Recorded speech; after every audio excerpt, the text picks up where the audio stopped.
பத்திரிகை நண்பர்களுக்கு என்னுடைய முதலே பணிவான வணக்கத்தை முதலில் தெரிவித்துக் கொள்கிறேன். 50 ஆண்டு கால அரசியல் வரலாற்றில் ஏற்றத்தாழ்வுகளை சந்தித்து இந்த இயக்கத்திற்காக நான் உழைத்த எனக்கு கொடுக்கப்பட்டிருக்கிற பரிசு உறுப்பினர் கூட இருக்கக்கூடாது என்ற முறையில் உறுப்பினரை நீக்கப்பட்டிருக்கிறார் என்பது நீங்கள் அறிவீர்கள். இந்த மனவேதனை என்பது உங்களை போன்றவர்களுக்கு நன்றாக தெரியும். யாருக்கு மேலே எந்த கருத்தும் போய் சொல்வதில்லை.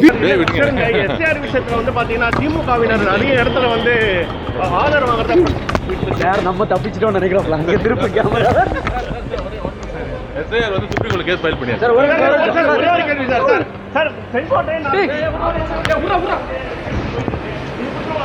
அவரே எந்த ஒரு விஷயமா தெரிவிக்கல.